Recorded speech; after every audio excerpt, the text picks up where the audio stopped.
इस्लामाबाद आज सिर्फ पाकिस्तान की कैपिटल नहीं बल्कि ग्लोबल पावर गेम का सेंटर बन चुका है।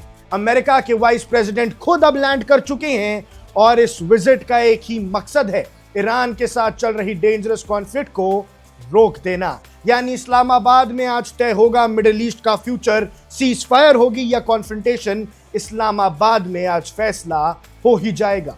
11 अप्रैल 2026 यूएस वाइस प्रेसिडेंट जेडी वांस एयरफोर्स 2 से इस्लामाबाद पहुंचते हैं।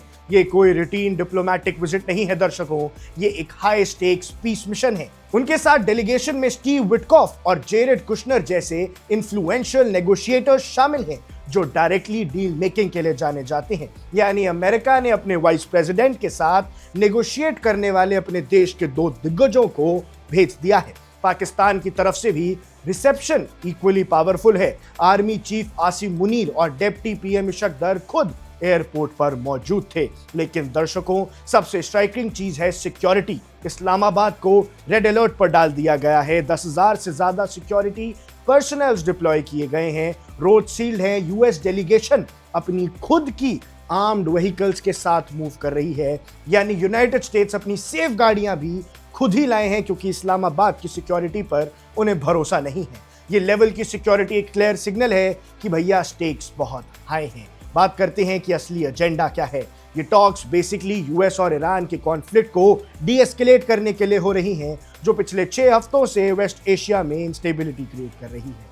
की डिस्कशन पॉइंट्स 3 मेजर बंबू पर खड़े हैं। सबसे पहला है सीज फायर का एक्सटेंशन। फिलहाल एक टेम्पररी 2 वीक सीज फायर चल रहा है। अब गोल है कि इसे फॉर्मलाइज किया जाए ताकि फुल स्केल वॉर को रोका जा सके। इसके बाद ईरान की कंडीशंस। ईरान क्लियरली अपने डिमांड्स के साथ टेबल पर है कि लेबनान में भी सीज फायर हो और सबसे इंपॉर्टेंट उसके ब्लॉक्ड फाइनेंशियल एसेट्स रिलीज किए जाएं। यानी ईरान के जो भी एसेट्स हैं, जो भी फ्रोजन एसेट्स हैं, उनको रिलीज किया जाए और ईरान के हक का पैसा ईरान तक पहुंचे इसी वक्त। ये फाइनेंशियल एंगल बहुत क्रिटिकल है क्योंकि यही ईरान की नेगोशिएटिंग पावर का कोर है, क्योंकि अगर ईरान को उसके पैसे मिल जाते हैं तो वो जंग में उसका इस्तेमाल कर सकता है और इसी बात से तो डर रहा है ट्रंप।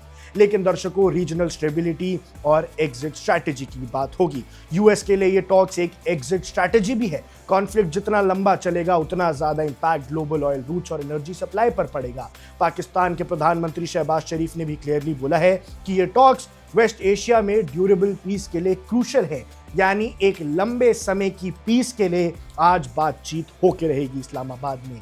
ये एक इंटरेस्टिंग शिफ्ट देखने को मिल रहा है। पाकिस्तान एक मीडिएटर का रोल में उभर रहा है जो ट्रेडिशनली मिडिल ईस्ट डिप्लोमेसी में इतना डोमिनेंट नहीं था। दूसरी तरफ यूएस एक कैलकुलेटेड अप्रोच ले रहा है, डायरेक्ट कॉन्फ्रंटेशन से थोड़ा पीछे हटता हुआ नजर आ रहा है और नेगोशिएशन के थ्रू रेजोल्यूशन ढूंढने की कोशिश भी कर रहा है। ईरान भी अपनी पोजीशन स्ट्रांग रखे हुए है, मतलब ये टॉक्स वन साइडेड नहीं होने वाली है। रिपोर्ट्स का ऐसा भी मानना है कि ईरान की प्री कंडीशंस को मान लिया है यूएस ने और उन सब के आगे झुकने के बाद ही ईरान इस टेबल पर बैठेगा पीस टॉक्स करने के लिए, और यही इसे और ज्यादा इंटरेस्टिंग बनाता है। आपकी क्या राय है कि क्या सचमुच में यूएस पीस चाहता है या फिर ये कोई नया मास्टर प्लान है, कोई नई चाल है जिसमें यूएस ईरान को फंसाना चाहता है? जो भी आपकी राय है, जो भी आपको लगता है, हमें कमेंट सेक्शन में जरूर बताइएगा। आप देख रहे हैं वन इंडिया, मैं हूं आकर्ष कौशल।